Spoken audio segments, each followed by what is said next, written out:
kita jangan bermain politik. Kita perlu memikirkan masalah rakyat. Assalamualaikum warahmatullahi wabarakatuh.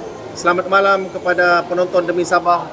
Assalamualaikum Tuan Jeffrey. Waalaikumsalam. Hari ini minta maaf saya ambil masa sedikit sebab ada dua isu yang perlu kita ulas hari ini. Demi Sabah ingin soal. Yang pertama Tuan Jeffrey, YB Sindomin, Dr. Yusuf Yaakob menyatakan bahawa kenapa Ketua Bahagian UMNO Sabah dibagi sebagai penyalaras Giat Mara di Sabah. Tetapi hakikatnya GRS dengan parti gabungannya dapat GLC lagi besar. Tapi kenapa dipersoalkan kecil-kecil nih, Tuan Jeffrey? Okey, pertamanya saya ingin mengucapkan terima kasih kerana sudi bersama pada malam ini. Sebenarnya malam ini saya santai-santai bersama ahli keluarga. Tapi apabila saudara Haris datang menelepon untuk menginterview ni, saya menerima kerana isu ni sangat dekat di hati saya. Betul, Ketua Bahagian Putaran. Kerana saya Ketua Bahagian.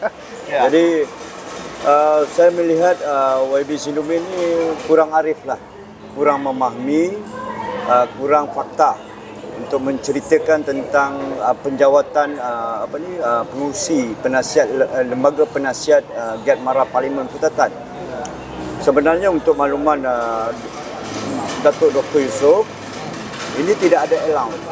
Oh, tak ada allowance Tak ada allowance. Tidak ada allowance diberikan. Tidak sebarang allowance dan kontraknya hanya setahun. Dan mereka ni tugasnya ialah membantu Giat Mara Parlimen mengembangkan kegiatan mereka. Kebanyakan kegiatannya ialah dalam urusan usahawan, meningkatkan taraf kehidupan para golongan belia, dan juga yang saya nampak mungkin isu yang dikaitkan ialah isu mengenai pembaikan rumah dan bena baru. Tetapi bagi saya isu itu tidaklah isu yang sangat yang boleh diambil kira sebagai isu yang paling besar. Betul. Kerana dan dia menyatakan bahawa mungkin kerana projek mungkin boleh turun. Ya, saya ingin menegaskan bahawa tata kelola melantik menurunkan tentang projek itu mesti diikut secara peraturan yang ditetapkan. Saya tak tahulah kalau mereka boleh turun di JLC mereka, kerana mungkin seperti mana yang Datuk Seri Bung cakap, scheme of thing ni datang daripada mereka. Mereka telah melaksanakan ini daripada dulu lagi. Membeli orang, divide and rule, memecah belahkan kedudukan di dalam parti hanya kerana untuk terus kekal berkuasa. Yang menariknya sini adalah JLC satu kebetulan.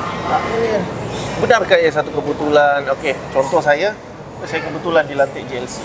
Tuan boleh jelaskan mana satu kebetulan? Kalau begitu cuba nyatakan dengan saya mana satu JLC Sabah yang kebetulannya dia bukan seorang ketua bahagian.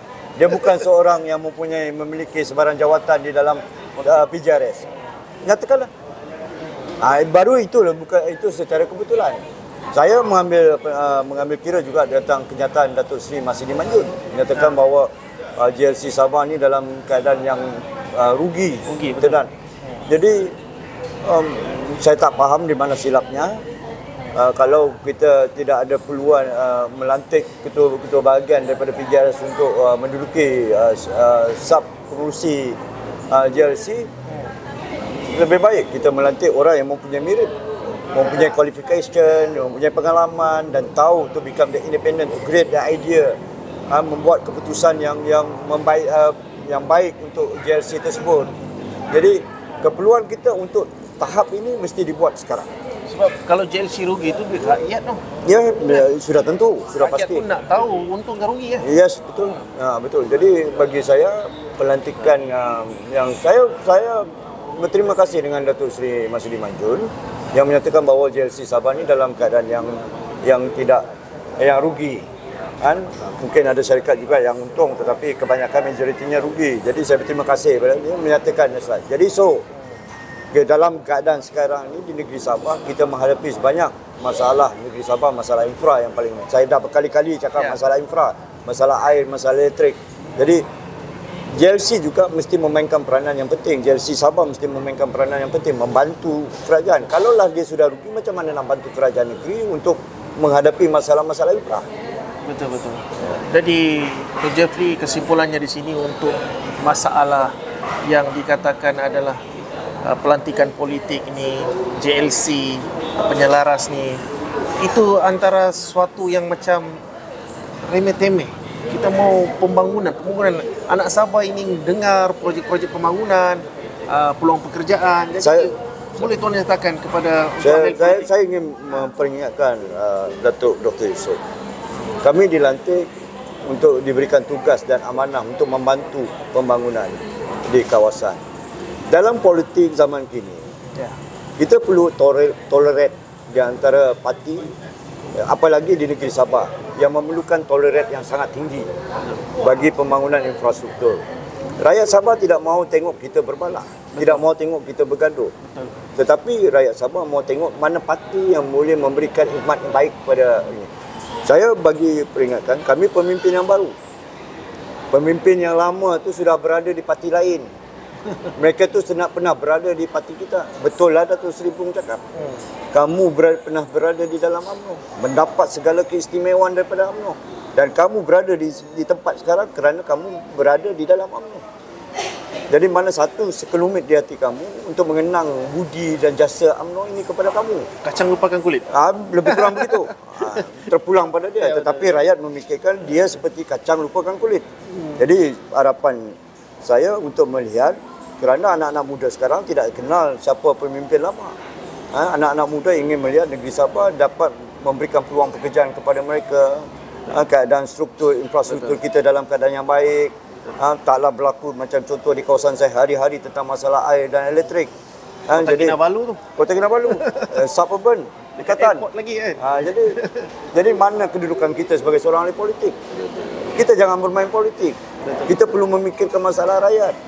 Bagaimana memberikan idea kepada kerajaan negeri untuk membantu menghadapi masalah-masalah ini. Jangan datang pergi Dewan Undangan Negeri, kita mau dengar ini cakap ini.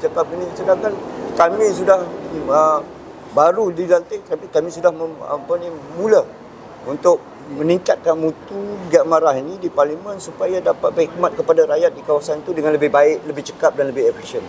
Rakyat memerhati sekarang. Yes. Ya. Jadi terima kasih kepada Tuan Jeffrey mengulas berkenaan isu hangat yang diperkatakan sehari dua hari ini berkenaan JLC, penyelaras Giat Marah. Jadi jangan lupa like dan share, komen demisabah.com di Facebook dan TikTok. Terima kasih Tuan Jeffrey. Sama-sama. InsyaAllah ada lagi persoalan sebentar lagi, saya akan soal lagi satu lagi video untuk khas untuk anda. Sembang santai, yang penting sampai.